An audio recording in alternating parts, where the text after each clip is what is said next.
Hello guys, नमस्कार। जैसा कि मैंने आप लोगों को पिछला वीडियो दिया हुआ है, उसे अगर आप देखना चाहते हैं तो लिंक डिस्क्रिप्शन में दिया हुआ है, वहां पर आप लोग जाके देख सकते हैं। आज हम लोग स्टार्ट कर रहे हैं अम्ल और क्षार। अम्ल की जो परिभाषा है, किस तरीके से आपको लिखनी है और किस तरीके से आपको पेपर में 100 में से 100 मार्क्स लाने हैं। चलिए पहला क्वेश्चन देखते हैं। अम्ल को अंग्रेजी भाषा में एसिड कहा जाता है। अम्ल को अंग्रेजी भाषा में क्या बोला जाता है? एसिड बोला जाता है। एसिड शब्द की उत्पत्ति लैटिन भाषा के एसिडस शब्द से हुई थी। किससे हुई थी? एसिडस शब्द से हुई थी। ठीक है, जिसका अर्थ क्या होता है? खट्टा।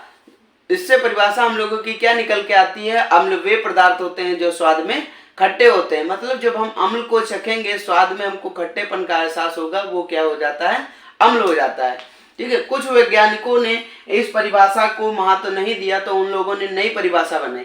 क्योंकि क्या होता है ना, कभी कभी अगर आप कोई ऐसी चीज यूज करते हैं, आपको पता ही नहीं चले वो खाने लायक है या नहीं है, और आप लोग टेस्ट करने की बजाय जब टेस्ट करने बैठते हैं तो उसमें पता चलता है कि वो जहर भी हो सकता है। आप तो उसमें अम्ल और क्षार पता लगा रहे हैं, पता चला आप अम्ल और क्षार पता लगाने के चक्कर में आपका फॉरवर्डिंग लेटर आ गया, आप फॉरवर्ड हो गए डायरेक्ट भगवान की ओर। ठीक है, इस तरीके से चलिए हम लोग दूसरी परिभाषा देखते हैं। दूसरी परिभाषा क्या होती है? ब्रांडस्टन लॉरी ने बताया हुआ था। क्या बोला था? अम्ल वे पदार्थ होते हैं जो जलीय विलयन में H+ आयन देते हैं। ठीक है, मतलब उन्होंने क्या किया, जब जल में उनको मिलाने की कोशिश की तो उनको पता लग गया कि इसमें H+ आयन दिया जाएगा। ठीक है, तो ये ब्रांडस्टन लॉरी के अनुसार हो गई।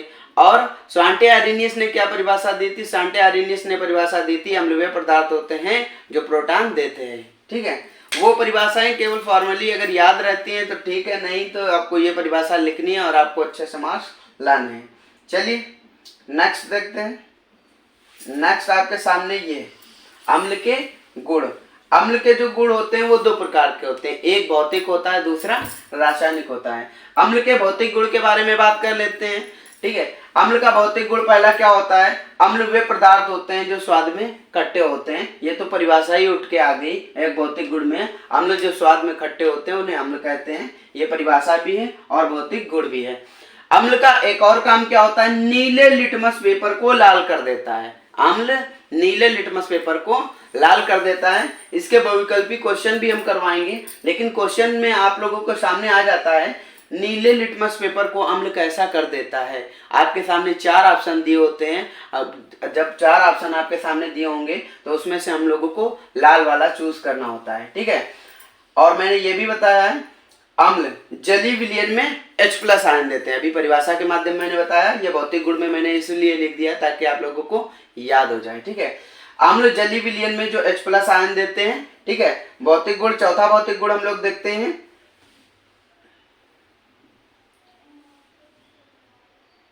चौथा भौतिक गुण है जलीय विलयन में विद्युत धारा प्रवाहित करते हैं। जो भौतिक गुण अम्ल का है चौथा, जलीय विलयन में वो क्या प्रवाहित करता है? विद्युत धारा प्रवाहित करता है। चलिए रासायनिक गुण के बारे में देख लेते हैं।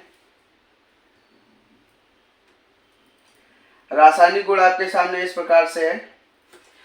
अम्ल के रासायनिक गुण धातुओं के साथ अपक्रिया करके हाइड्रोजन गैस निकाल देते हैं। क्या करता है? जब कोई भी धातु के साथ अम्ल क्रिया करता है वो हाइड्रोजन गैस निकाल देता है। उसके बाद जो धातु होता है, धातु कार्बोहाइड्रेट, हाइड्रोजन कार्बोनेट तथा जल के साथ अपक्रिया करके कार्बन डाइऑक्साइड गैस भी निकाल देता है। अम्ल क्या करता है? पहला जो आपका रासायनिक गुण है क्या है? धातुओं के साथ अपक्रिया करके हाइड्रोजन गैस निकाल देगा। दूसरा आपके सामने क्या है? धातु कार्बोनेट आप लोगों के सामने क्या है? धातु कार्बोनेट हाइड्रोजन कार्बोनेट के साथ क्रिया करके कार्बन डाइऑक्साइड गैस निकाल देता है। ये कार्बोनेट नहीं, कार्बोनेट है। ठीक है, धातु कार्बोनेट हाइड्रोजन के साथ क्रिया करके क्या करता है? कार्बन डाइऑक्साइड गैस निकाल देता है। कुछ धातु ऑक्साइड के साथ क्रिया करके क्या करते हैं? लवण और जल बनाते हैं। जो कुछ धातु होते हैं, कुछ धातु जब हाइड्रोजन मतलब अम्ल के साथ क्रिया करते हैं, H+ आयन के साथ क्रिया करते हैं, तब क्या होता है? लवण और जल बना लेते हैं। चलिए इसके बाद में क्षार के बारे में देखते हैं।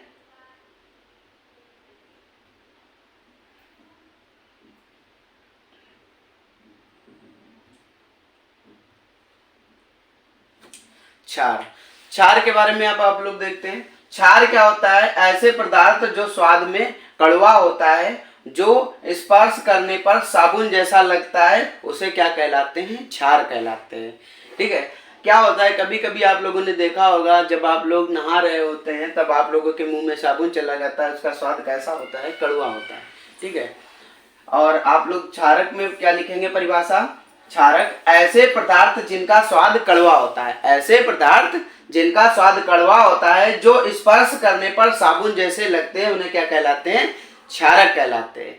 और यहाँ पर आप लोगों को एक सूत्र लिखने की जरूरत है, आप लोग नोट कर लीजिए। साबुन का जो सूत्र होता है C17H35 COONA। कभी कभी क्या होगा, विकल्पी क्वेश्चन में आपके सामने पूछ दिया जाएगा, तब वहां पर आप लोग क्या लिख देंगे? पूछ दिया जाएगा C17H35 COONA किसका सूत्र है, तो वहां पर आप लोग बता दोगे कि साबुन का सूत्र है। चलिए अगला देखते हैं।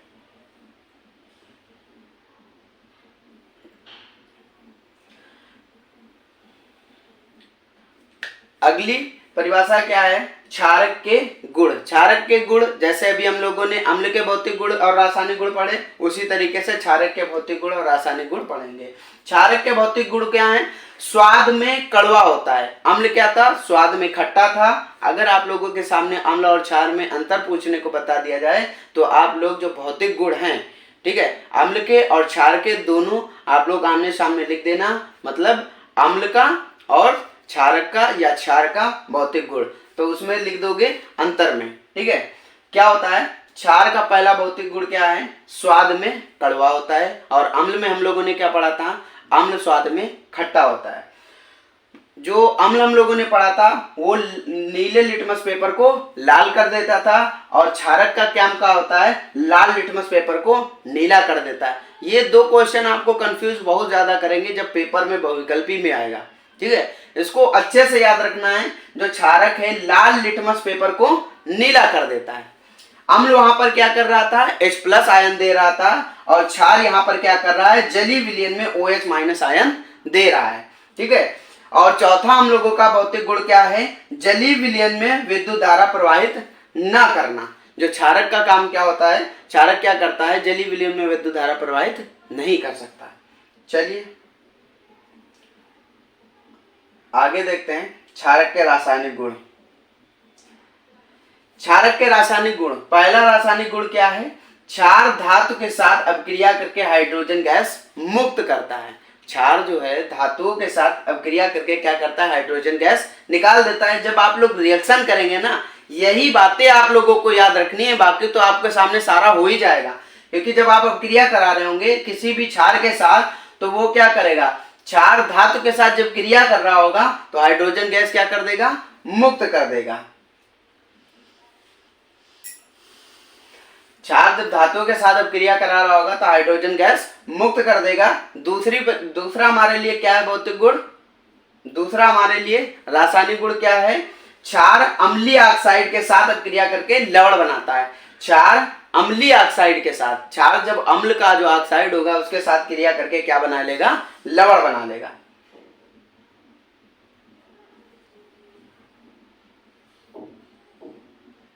चलिए आज के लिए इतना ही था। हम आप लोगों के लिए एक क्वेश्चन देते हैं, ये आप लोगों को सॉल्व करके बताना है कमेंट में किस तरीके से इसको सॉल्व करना है। ठीक है।